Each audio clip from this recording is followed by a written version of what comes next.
오늘 말씀을 12절로 20절 가지고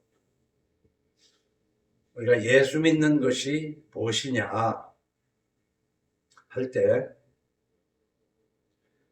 창조주 예수 그리스도께 항복하는 것이 첫 단계가, 물론 그 안에서 창조신앙을 갖고 자신의 죄를 회개하고 절실하게 깨닫고 그 죄를 대신하여 십자가에 죽으신 하나님의 사랑을 믿고 그 사랑을 믿었으니까 이제는 항복한다는 것으로 첫 단계를 마무리 지을 수도 있습니다. 하나님께 내가 나의 주인이 아니라 하나님을 주님으로 모시고 하나님을 나의 왕으로 모시고 내 모든 것을 하나님께 내려놓는 항복이 신앙생활의 출발이다. 그런데 이 출발이 제대로 안 되고, 그래서 다른 말로 표현하면은 거듭난다 그럽니다. 사람이 짐승이든 식물이든 태어나지 않고 어떻게 성장을 하겠습니까? 일단은 태어나야 돼요. 그래서 신생, 중생, 거듭남이라고들 말하지만 다른 말로 하면 하나님 앞에 항복하는 겁니다. 그 항복하는 이유가 창조주요 내 죄를 대신하여 십자가에 죽으시기까지 나를 사랑하셨기 때문에 이제 남은 생을 하나님 앞에 모든 걸 맡기고 살아가는 겁니다. 그렇기 때문에 항복한 사람은 생각하고 말하고 행동하는 모든 것이 일련의 성서 안에서 생각하고 말하고 행동해야 맞습니다. 예수 믿는 것이 어떻게 보면 엄청 쉬운 것 같으면서도 그리 쉬운 게 아닙니다. 이렇게 어려운 걸 어떻게 할 수 있느냐? 우리는 하기 어렵습니다. 그렇기 때문에 성령을 구하라. 두드리라 열릴 것이요. 찾으라 그러면 찾아질 것이요. 그런데 우리는 엉뚱한 것만 찾고 있지 않느냐. 이 믿음을 위해서 성령을 구하고 또 성화하기 위해서 내 뜻대로는 안 되기 때문에 우리는 성령을 구하는 기도를 해야 돼요. 이게 예수 믿는 것이다. 근데 성경을 보면 하나님이 택하신 이스라엘 백성들이 이스라엘이 교회 아닙니까? 이스라엘 땅이 교회가 아니라 하나님이 택한 백성들.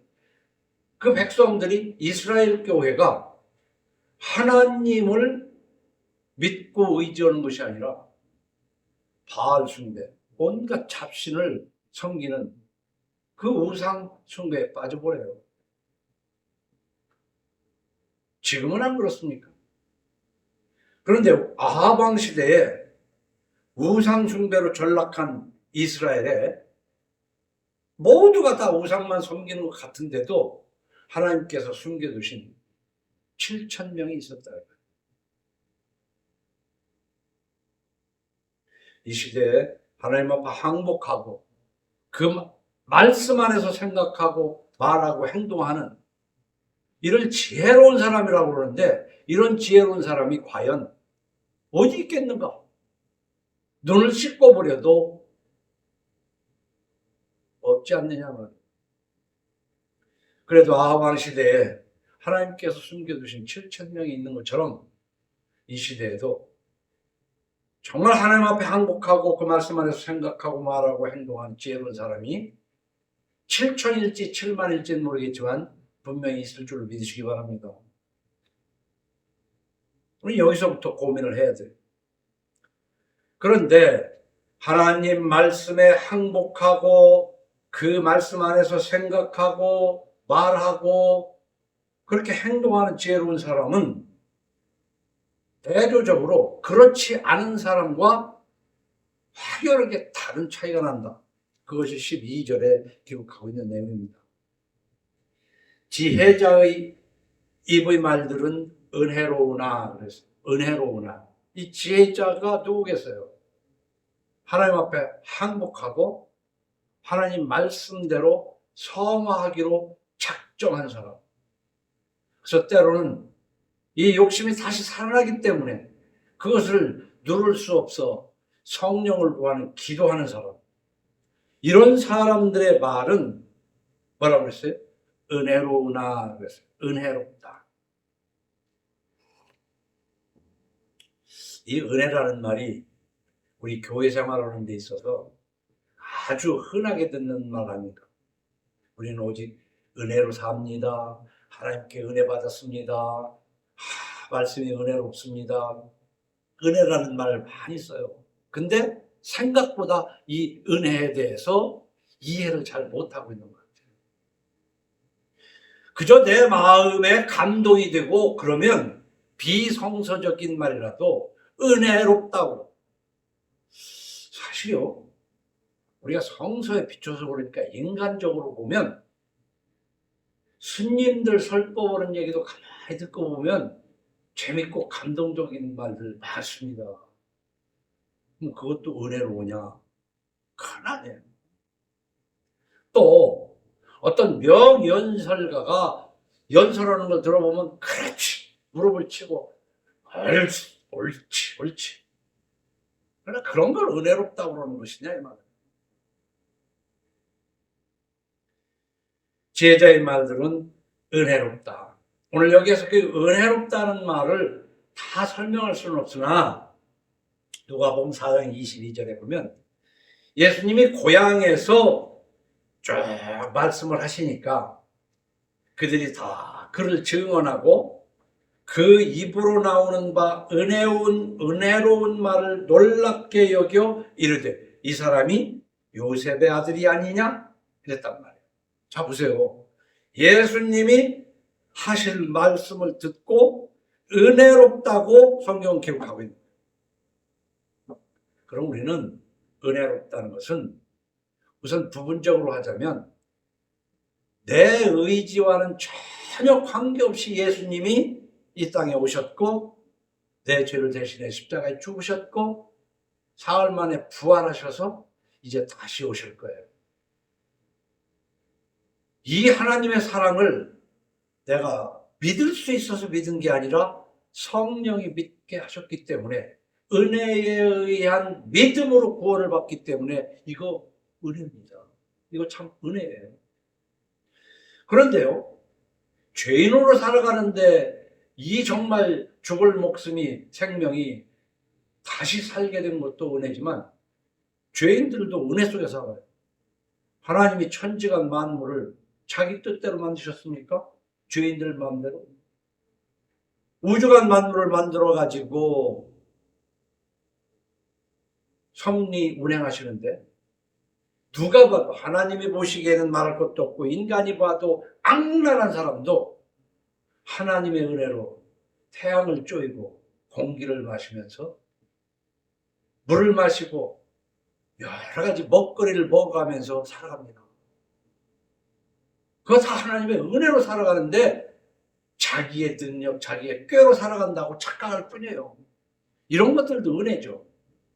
그렇기 때문에 지혜자의 말들은 은혜롭다는 것은 예수님의 말씀을 은혜롭다고 표현한 것처럼 성경 말씀이 은혜로운 겁니다. 그래서 나는 참 놀란 것이 뭐냐면은 설교들 중에 특히 부흥 강세 보면 참 감동된 말들이 있는데 그 성경 본문하고는 전혀 관계가 없는 참 사람을 감동시키는 말들을 하는데 어떻게 저게 설교일까? 근데 거기에 사람이 구름대같이 보입니다. 성경하고 관계가 없어. 은혜로운 말은 오직 성령의 감동으로 기록된 성서 말씀. 그 성서 말씀은 곧 창조주의 뜻인 줄 믿으시기 바랍니다. 그 창조주의 뜻이고 창조주의 지혜예요. 그렇기 때문에 그 말을 하는 사람들은 은혜롭단 말이에요. 그러니까 지혜로운 것도, 누군가가 말을 하는데 지혜로운 것도 은혜로운 것도, 그 목사가 됐든 평신도가 됐든 그것은 성경 말씀을 할 때 지혜롭고 은혜롭고. 그런데 아무리 유명하고 큰 예배당을 지어놓고 번쩍번쩍하게 설교를 하는 목사라도 성서를 벗어난 얘기를 하면 그건 은혜로운 게 아니에요. 지혜로운 것도 아니에요. 그러나 우리가 얘기하는 교회라는 것을 다니는지 안 다니는지 모르겠지만 성경 말씀을 깊이 깨닫고 말하는 사람이 있다면 그 지혜로운 말이고 은혜로운 말인 줄로 믿으시기 바랍니다. 우리가 이런 구별부터 쉽게 얘기하면 저 사람 참 좋은 사람이야. 그럼 좋은이라고 얘기할 때 무엇이 좋은 것이냐? 무엇이? 보통은 자기한테 좋게 하면 좋은 사람이에요. 응? 어떤 기준이 없어. 자기한테 싫게 하면 나쁜 사람이야. 자기한테 좋게 하든 싫게 하든 어떤 기준이 있어야 되는데 그것이 대한민국에서 한다면 대한민국 법을 가지고 할 때 아주 당당하게 법 안에서 하기 때문에 저 사람한테는 내가 속을 염려도 없고 내가 속일 필요도 없고 이거 좋은 사람이겠죠. 그러나 우리를 예수 믿는 사람은 성서 안에서 성서적인 사람밖에는 좋은 사람이라고 얘기할 수가 없는 거예요.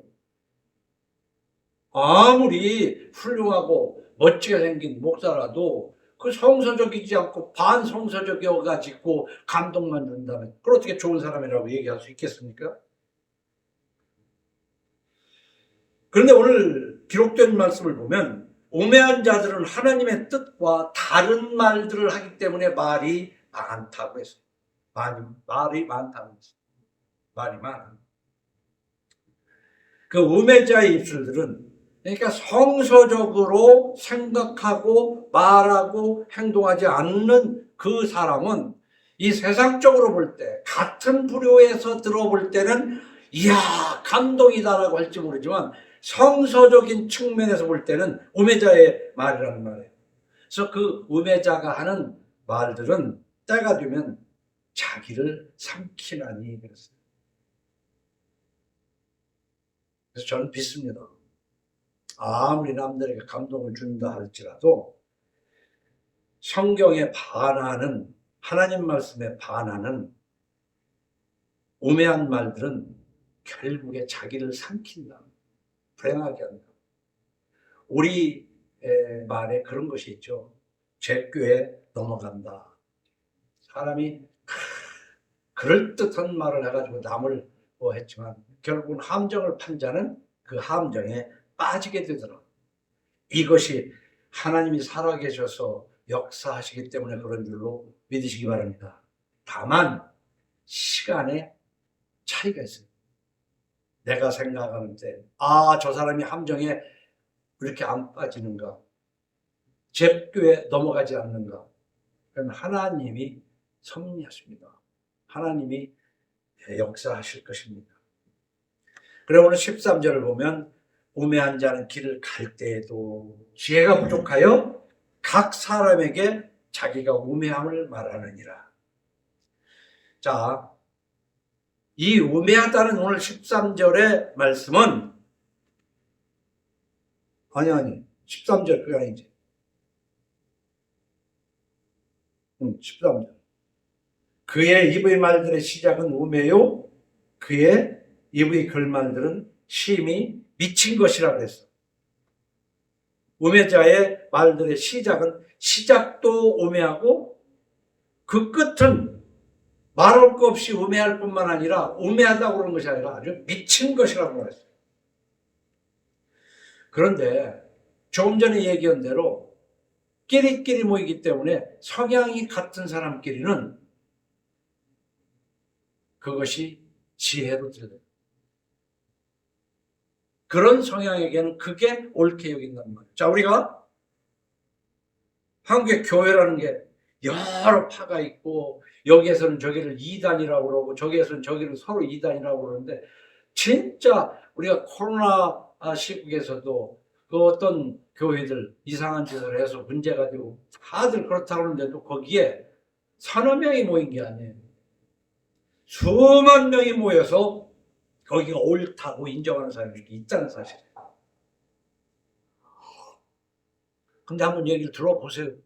그걸 말이라고 하는 말인지. 그 우리말로 저게 말이야 막걸리야 하는데도 거기에 아멘 할렐루야를 하고 있는 것을 보잖아요.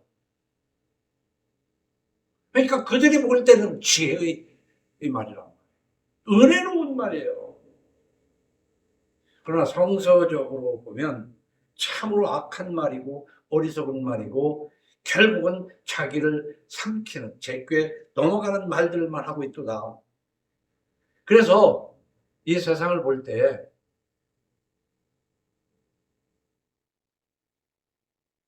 모든 것을 모든 사람이 똑같이 보지를 못해요. 동서남북은 분명히 있어서 북쪽을 동쪽이라고 하는 사람은 없고 남쪽을 서쪽이라고 하는 사람도 없지만 모를 때는 자기가 주장하는 게 동쪽이고 자기가 주장하는 게 서쪽이고 자기 기준으로 하게 될 때는 자기 키가 일반적으로 170cm 자로 재면 170cm인데 자기가 만든 자로 재면 2m도 될 수 있고 100cm가 될 수도 있어요. 자기 자로 만든 자기 기준으로. 자, 이 세상은 똑같은 현상이라도 반대로 생각하는 사람들이 있다는 것에 이것을 알아야 돼요. 근데 아는 듯 하면서도 내가 그렇게 생각하니까 모든 사람도 그렇게 생각할 거라고 생각하는 것은 착각이에요. 아닙니다.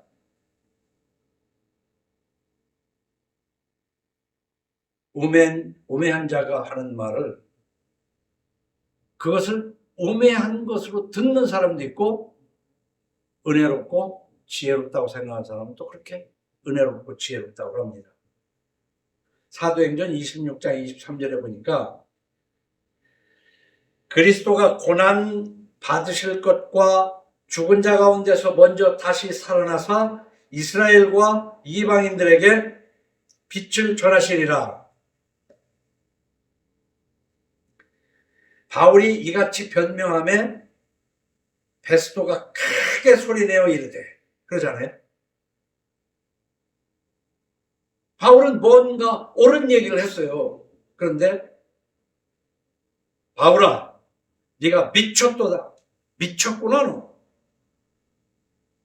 이 바울이 한 말을 총독 베스도는 미쳤다고 그러는 거예요.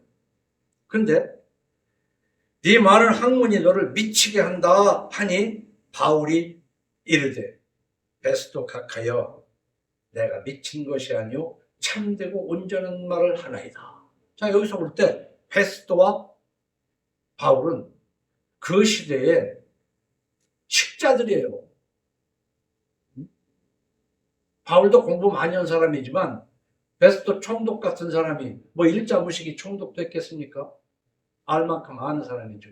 근데 바울의 얘기에 대해서 아주 상반된 견해를 얘기합니다.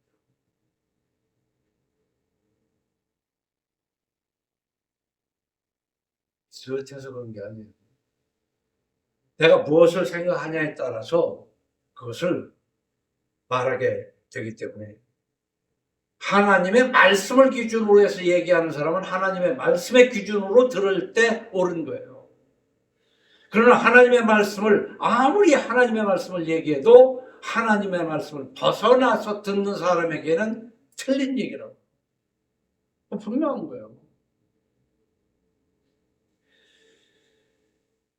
근데 우리는 하나님의 말씀을 전하는 자는 그가 목사든 장로든 권사든 성경에서 말하는 선지자든 간에 하나님의 말씀을 전해야지 하나님의 종이라고 그러면서 하나님의 말씀을 전하지 않으면 하나님께서 간섭하십니다. 근데 다 다르죠. 똑같이 하는 게 아니라. 베드로후서 2장 15절에는 이렇게 기록합니다. 그들이 바른 길을 떠나 미혹되어 부올의 아들 발람의 길을 따르는도다. 그는 불의의 삭슬을 사랑하다가 자기의 불법으로 말미암아 책망을 받되 말하지 못하는 나귀가 사람의 소리로 말하여 이 선지자의 미친 행동을 저지하였느니라.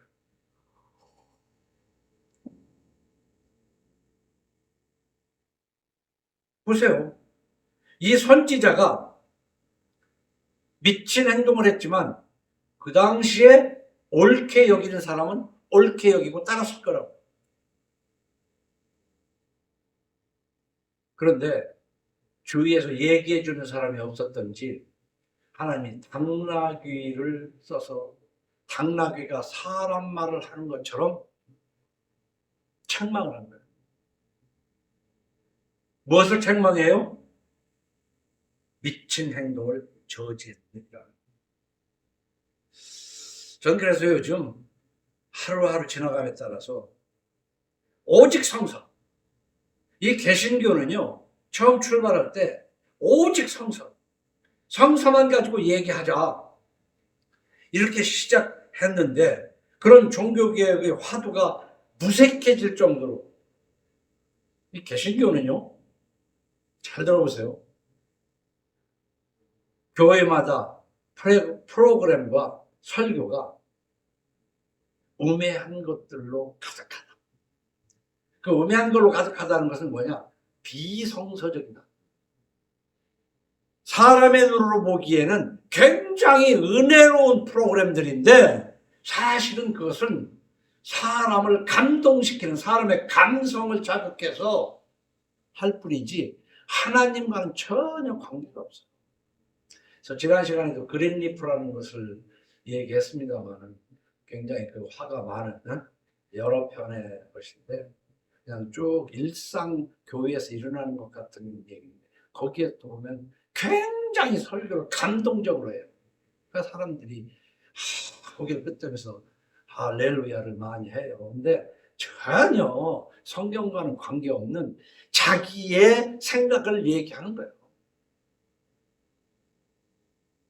지금 미국 교회뿐만 아니라 한국 교회 말할 거 없이 그저 사람들의 그 형편 속에서 그 듣기 좋은. 그래서 오늘도 이제 집사람하고 오면서 그런 얘기를 했지만 큰 교회 목사들은요 거기에서도 그런 얘기를 설교를 하고 나면은 헌금이 많이 올랐다. 또 요즘 헌금이 많이 줄었는데 목사님 뭐 이런 얘기를 하는데 우리 한국교회도 당회에서 그 목사를 청빙해 놓고 난 다음에 당회가 헌금 가지고 얘기를 합니다. 그렇기 때문에 어떻게 보면 그 목사들도 불쌍해요. 불쌍한 게 아니라 그게 밥벌이니까 그 당회 사람이 많이 모일 수 있도록 연설을 잘해. 그렇게 안 하면 하루 이틀은 아니지만 알게 모르게 다른 목사님을 청빙해 온다 이 말이에요.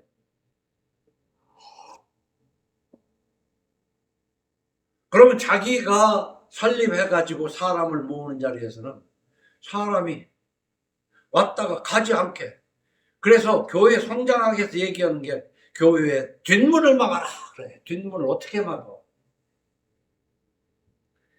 짐승의 책망을 받는 선지자. 저는 이 선지자도 참 하나님의 은혜라고 봐요. 하나님이 그냥 그 악한 대로 놔두고 하나님의 유기를 당하지 않고 그래도 하나님의 간섭을 받았다면 괜찮은 선지자들. 우매한 자와 지혜로운 자의 상반된 보는 눈과 마음의 생각이 우리는 서로 달라요.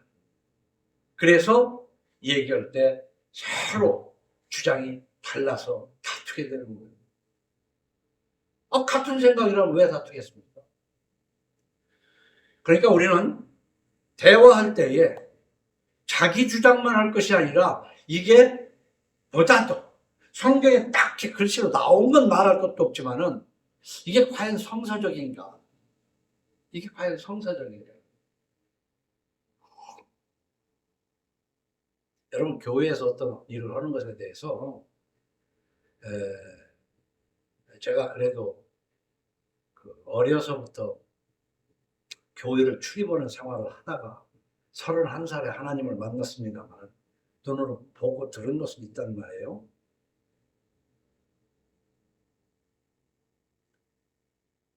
우리 어려서는 교회에 반주를 풍금으로 했어요. 풍금으로. 그때 이제 막 피아노가 보급이 될 때 교회에 어느 교회가 피아노를 들여놨다 그러면은 반주는 풍금으로 해야지 피아노로 할 수가 있냐. 어? 그 피아노로 하는 것을 불경하게 생각을 했어요. 성경에 안 나왔잖아요. 풍금으로 해야 되는지 피아노로 해야 되는지. 그렇지만 시대의 흐름에서 풍금은 사라지고 피아노를 뿐만 아니라 파이프 오르간으로 해서 앞에 트럼으로 해서 별의별 것이 나올 때 먼저 앞서간 데도 있는가 하면 뒤쫓아오는 데에서는 예배를 저렇게 드려도 될까? 경건하지 못하다. 이렇게 생각을 했단 말이에요. 응? 저도 그런 느낌을 받아가면서 그러다 보니까 이제는 그런 것들이 다 당연한 걸로 하는데 앞에 나와서 손을 흔들고 무용을 해가면서 무용을 떠나서 막 이제 완전 댄스를 해가면서 하는 거 이거 큰일 날 일이라고 하던 것이 결국은 그렇게 하니까 손님이 늘어난다 하면 그것은 정착된 거예요. 다 변화되고 해서. 그럼 그것이 나쁘냐? 정말로 하나님을 느끼고 그런 건 몰라도 그것이 크리스마스처럼 진정한 크리스마스, 예수 그리스도의 오심을 기리는 그 날이 아니라 술 취하고 방탕하고 타락하는 쪽으로 선물이나 주고받는 걸로 하나님과는 의미 없는 것으로 가버린 것처럼 하나님을 찬양하는 그것이 과연 정말 하나님을 찬양하는 것이냐, 저주 와서 캬바레에서 디스코텍에서 하는 것처럼 하는 것이냐, 그건 자신이 알 일이에요. 정말 하나님이 좋아서 뛰인다면 누가 뭐라고 그러겠어요. 그러나 문제는 그렇게 하나님을 찬양하고 나가서 성화에 힘쓰냐, 이것과 연결시켜서 생각해 볼 문제다. 저는 그렇게 주장을 합니다.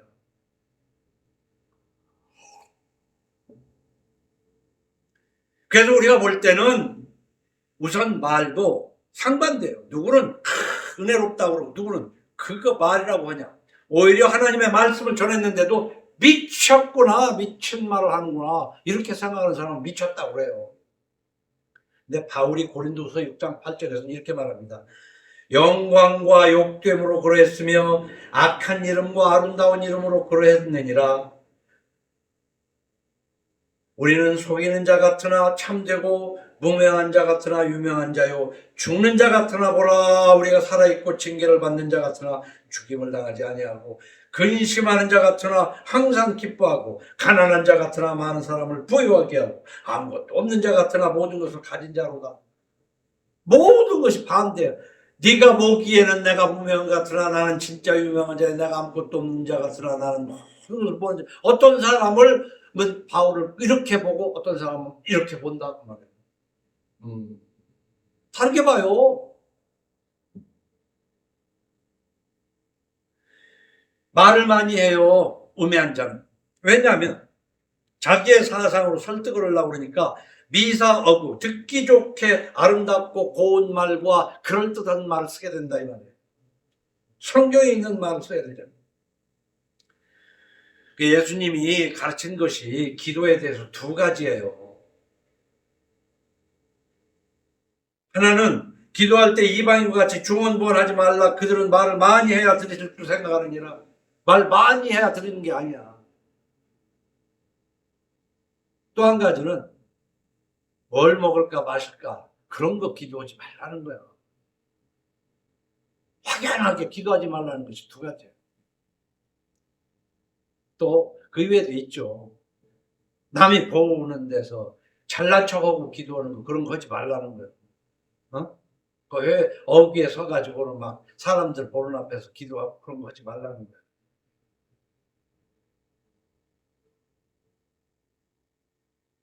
바로 우매한 자들의 말은 그렇게 말이 많고, 그 다음에 우매한 자들은 그들이 하늘나라를 얘기한다 할지라도 장래를 모른다.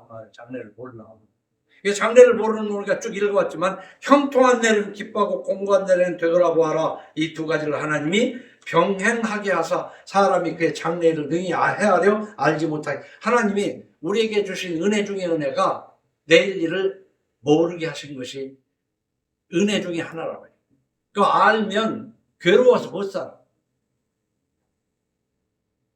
또 잘 될 걸 알면 자만해서 또 안 돼. 몰라야 돼. 근데 하나님이 사람이 장래를 알지 못하나니 장래를 가르칠 자가 누구겠니? 미래를 얘기해 준다는 것 자체가 속임수야. 그런데 우매한 자들은 미래를 알지도 못하면서 아는 척을 많이 하는데 진짜 알아야 될 미래는 몰라. 히브리서 9장 27절 보면 한 번 죽는 것은 사람에게 정해진 것이요 그 외에는 심판이 있으리니. 이거 미래니에요. 장래일이에요. 예수 믿는 사람이 이걸 모르면서 이걸 믿지 않으면서 예수 믿는다고 그러면은 이 목소리가 들리는 그 사람들 중에 이걸 모르면서 예수 믿는다고 그러면은 다시 한번 생각해 봐야 돼요. 한 번 죽는 것은 사람에게 정해진 것이요 그 외에는 심판이 있으리니. 이 둘 중에 하나는 알겠죠. 하나는 죽는다는 건 알겠지. 그러나 생각을 안 하지. 바로 안 죽을 사람처럼 살아가고 있지 않느냐. 그 외에는 심판이 있는 것을 이거를 모른다 그러면은 이거를 믿지 못한다 그러면 예수 믿는다는 것에 심각한 오류가 있는 거예요. 그러면서 죄와 상관없이 자기를 바라는 자에게 두 번째 나타나시리라. 예수님이 재림하실 것을 미래에 장래에 이거를 알고 믿어야 되는데 우매한 자들은 하나님 삼위일체 어쩌고 저쩌고 하지만 사실은 이걸 믿지도 않고 고백하지도 못해요. 아니 혹시 말로는 한다 할지라도 사실은 그 마음속에 믿음이 없다 이 말이에요. 그래 18절을 보니까 17절에 아니 16절부터 왕은 어리고 대신들은 아침부터 잔치하는 나라요 네게 화가 있도다. 이 왕은 어리고 대신들은 아침부터 잔치하는 나라는 뭐냐면은 이 왕이 어리다 하는 것은 나이가 어리다기보다는 어리석다 그 말이에요. 물론 어려워서 어리석을 수도 있죠. 왕은 어리석고 그 밑에 신하들 대신들은 그저 놀고 먹기를 좋아하는데 그 사람들 말을 잘 들어. 그러니까 왕이 신하의 말을 잘 듣는다 보니까 좋은 긍정적인 뜻으로 잘 듣는 게 아니에요. 휘둘려서는 안 되는, 밑에 사람들에게 휘둘리는 왕은 결국은 비참해진다 그래요. 그 말이에요. 네게 화가 있도다. 반면에 17절을 보면 왕은 귀족들의 아들이요 대신들은 취하지 아니하고 기력을 보하려고 정한 때에 먹는 나라요 네게 복이 있도다. 이 16절과 17절이 상반됩니다.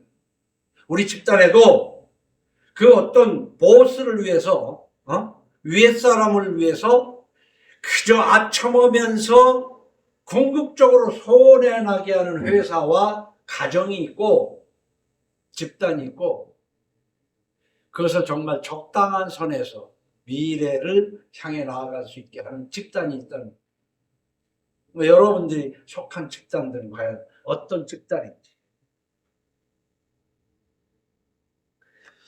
그런데요 여기에 보면 표준 세번역하고 공동 번역하고는 이것과는 좀 다르게 기록이 되어 있는데 이제 뒤에 보면 공동 번역이라고 해서 전도서 10장 12절에서부터 이렇게 쭉 했지 않습니까? 16절에서부터 이렇게 나가지만은 이 뒤에 18절 아니 18절에 게으르면 들보가 내려앉고 손 놀리기 싫어하면 지붕이 세진다. 이 짤막한 얘기 같으면서도 그리스도인이 얼마나 열심히 자기에게 주어진 일을 해야 되는가를 말할 뿐만 아니라 이 19절에서는요. 19절에 인용부호가 있어요. 공동번역에는. 근데 우리가 읽는 책의 19절에는 잔치는 희락을 위하여 베푸는 것이요 포도주는 생명을 기쁘게 하는 것이나 돈은 범사에 이용되느니라 심중에라도 왕을 저주하지 말며 이렇게 나가니까 이게 좀 이해가 잘 안 되는데 이런 얘기예요. 19절하고 20절에 보면은 사람은 즐거우려고 잔치를 벌인다. 술이 있어야 살 맛이 있다. 돈이 모든 것을 해결해 준다.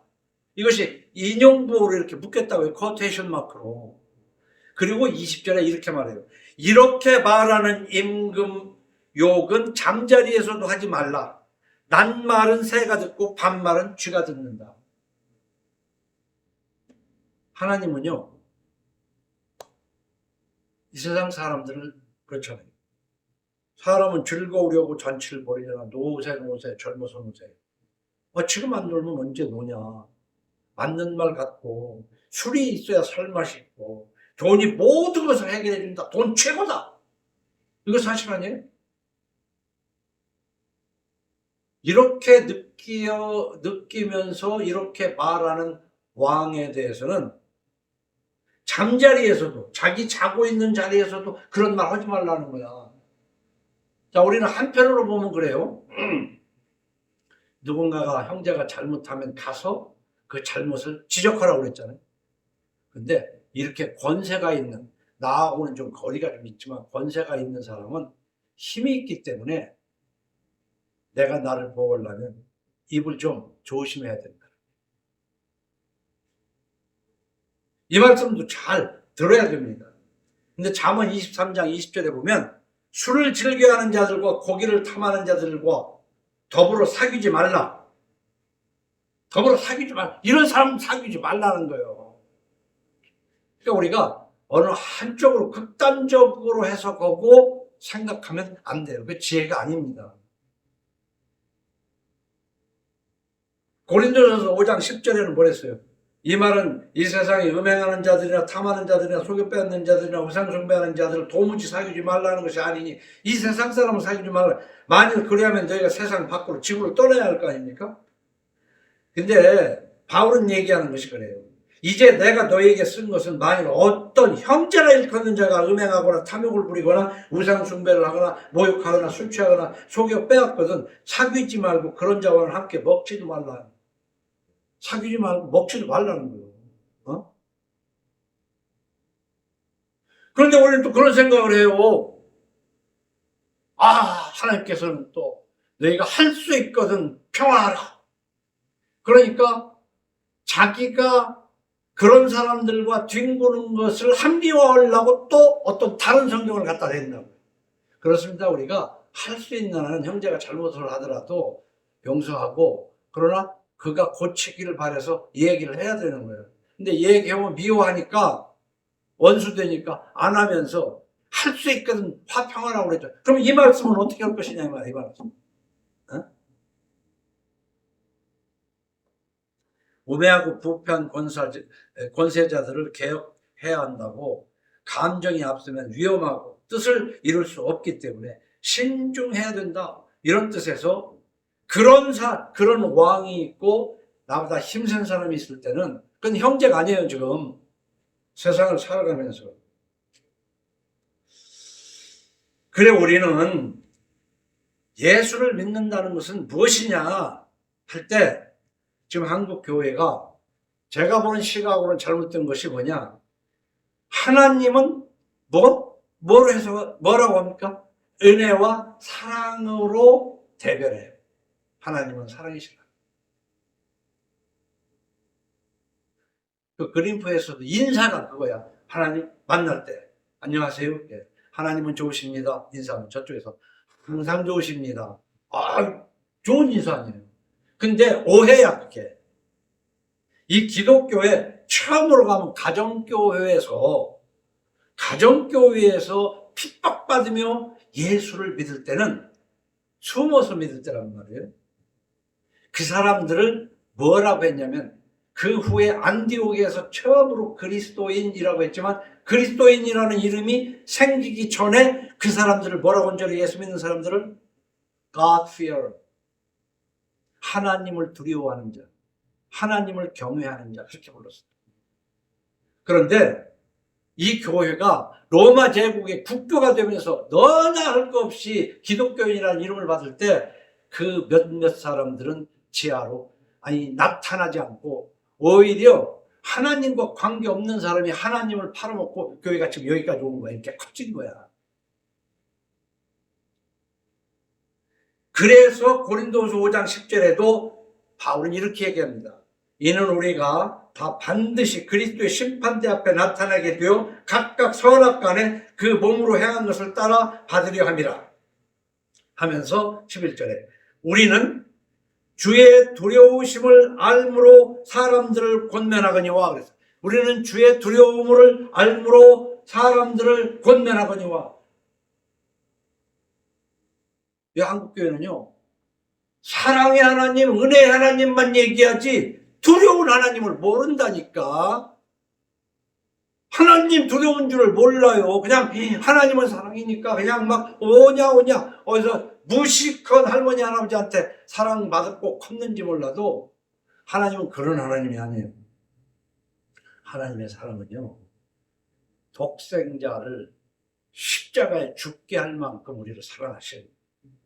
은혜로우신 하나님이에요. 그러나 그걸 믿고 용서받은 사람은 뭐라고 했습니까? 그가 모든 사람을 대신하여 죽으시면 살아있는 자들로 하여금 다시는 그들 자신을 위해 살지 않고 오직 그들을 대신하여 죽었다가 다시 살아나신 이를 위하여 살게 하려 함이라. 몇 번 소개했잖아요. 자, 그러면서 우리가 예수 믿는다는 것은 그분의 사랑을 깨달고 다시는 옛날처럼 살지 않는 것이 예수 믿는 거예요. 그러면서 히브리서 6장 4절도 여러 번 소개했습니다만 마지막에 있는 말씀입니다. 히브리서 6장 4절. 히브리서 6장 4절 거기 안 적었나? 안 적혔네?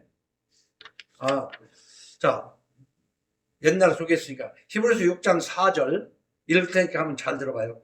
한번 빛을 받고 하늘의 은사를 맛보고 성령에 참여한 바 되고 하나님의 선한 말씀과 내세의 능력을 맛보고도 타락한 자들은 다시 새롭게 하여 회개할 수 없나니 이는 그들의 하나님의 아들을 다시 십자가에 못 박아 드러내놓고 욕되게 함이라.